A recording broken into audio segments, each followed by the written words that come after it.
Assalamualaikum warahmatullahi wabarakatuh. Anak-anak sekalian, bagaimana kabarnya? Semoga semuanya tetap diberikan kesehatan jasmani dan rohani oleh Allah SWT. Amin. Sebelum kita memulai pembelajaran kali ini, mari kita berdoa terlebih dahulu.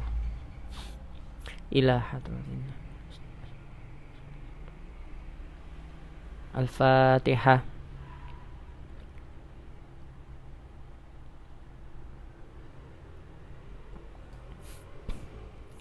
Al-Fatihah.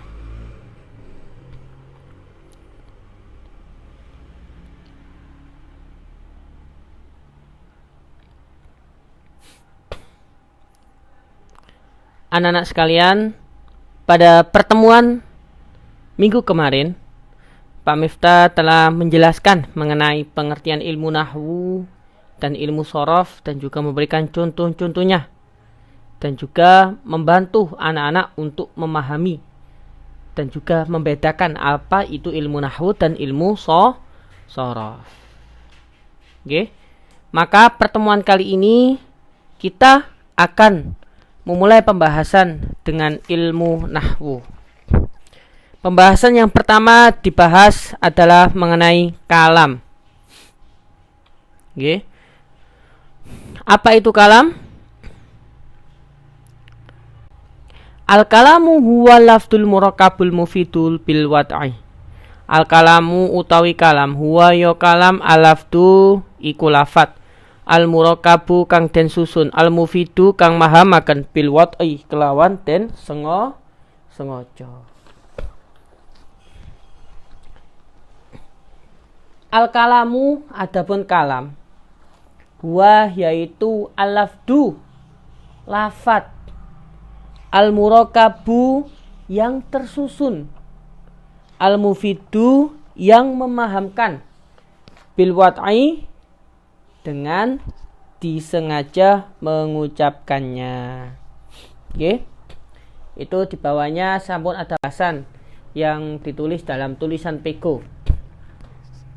Kalam ialah, nah diperhatikan sambil melatih anak-anak membaca tulisan Pego nggih. Kalam ialah ini lafaz yang tersusun.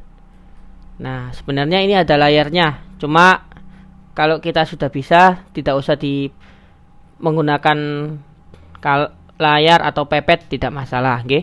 Lafaz yang tersusun dua kata atau lebih yang, nah ini NG nggih, ain ini sebenarnya ada titik 3 di atasnya nggih. Yang memberikan. Nah, nah ini seharusnya juga ada pepetnya nggih. Nah, kalau sudah bisa ndak usah dikasih, tidak apa-apa. Yang memberikan kepahaman dan disengaja mengucapkannya dengan memakai bahasa Arab. Nah, latihan membaca sekali lagi. Kalam ialah lafaz yang tersusun dua kata atau lebih. Nah, ini ada pepetnya nggih di huruf lam ini. Lebih yang memberikan kepahaman dan disengaja mengucapkannya dengan memakai bahasa Arab. Jadi ada tambahan. Bil wad'i ini mempunyai dua arti. Yang pertama dengan disengaja mengucapkannya, dan yang kedua dengan memakai bahasa Arab. Okay. Kalam disebut juga dengan jumlah mufidah. Nah, ini ada juga penyebutan lain yang mengatakan bahwasanya kalam itu jumlah mufidah. Sama saja nggih. Apa itu jumlah? Nah, jumlah itu kan sama susunan kalimat mufidah yang memberikan kepahaman. Nah, contohnya qala Zaidun. Qala telah berkata, Zaidun siapa Zaid? Zaid telah berkata. Nah, oke. Yang kedua, jalasa Ahmadu. Jalasa telah duduk, Ahmadu siapa? Ahmad. Ahmad telah duduk. Nah, Ahmad telah duduk.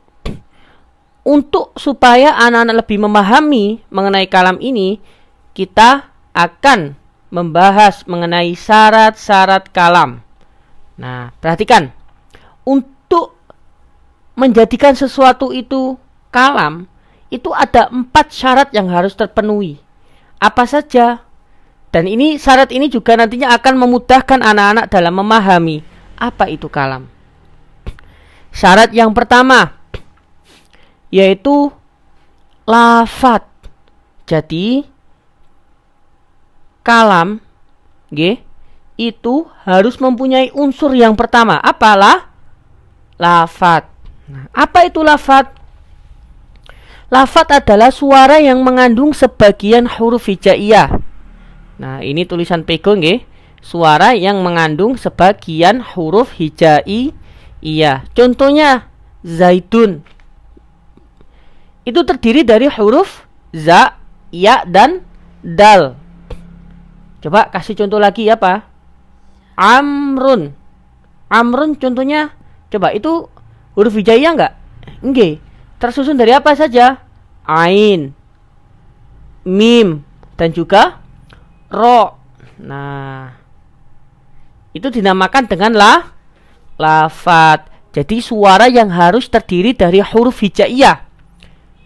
Kalau itu berupa bahasa Indonesia, Jepang, Inggris, dan lain-lain, itu bukan termasuk lafadz.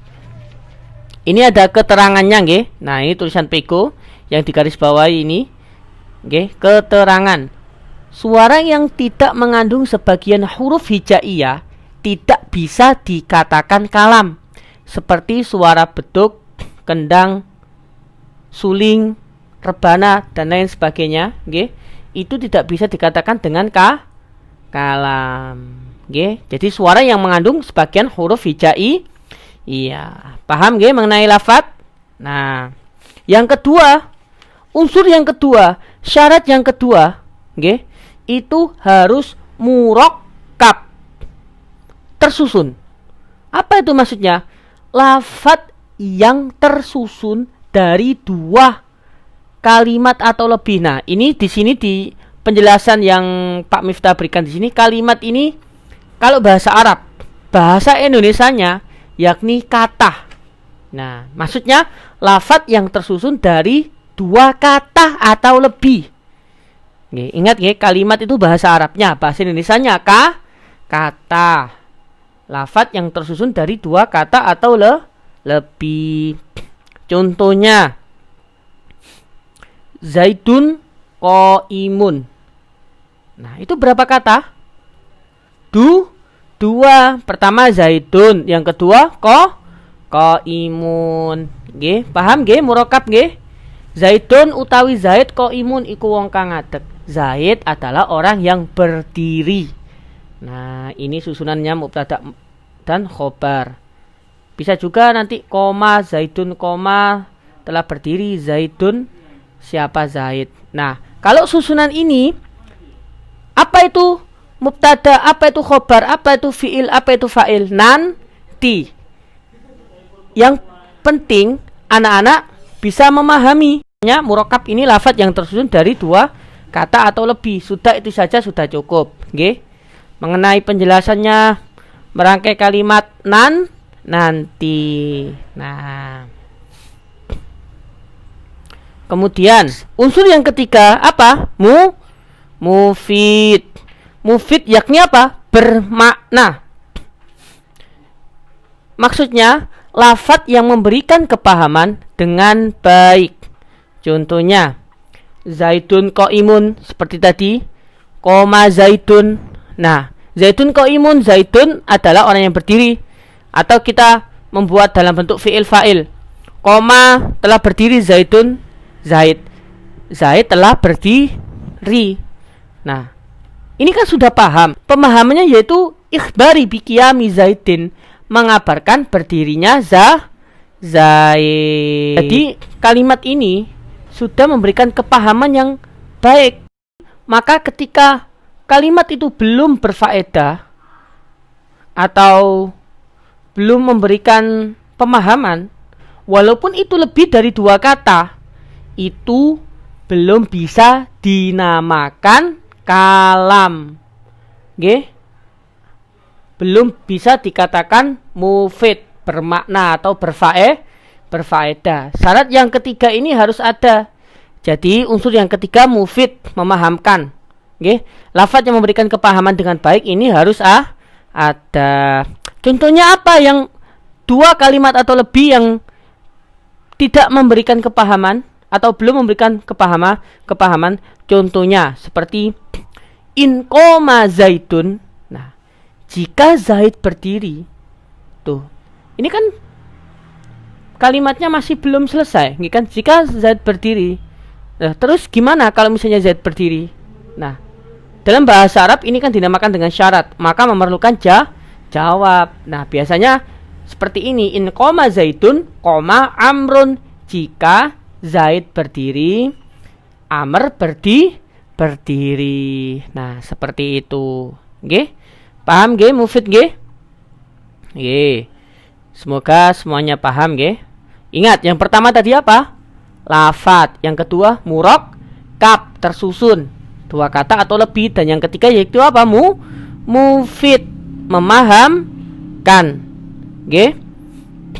Kemudian ada unsur yang terakhir. Ada unsur yang keempat yang bisa menjadikan ini termasuk kalam. Apa? Yaitu wadho. Apa itu? Mengucapkan lafaz dengan disengaja dengan memakai bahasa Arab. Jadi wadho ini ada 2 arti nih. Pertama apa? Mengucapkan lafaz dengan disengaja. Yang kedua apa? Dengan memakai bahasa Arab. Nah, jadi mengucapkannya harus disengaja. Contohnya kayak tadi, Zaidun qaimun. Nah, ini kan juga termasuk lafaz. Murakkab, tersusun, ya kan? Mufid enggak? Mufid, memahamkan.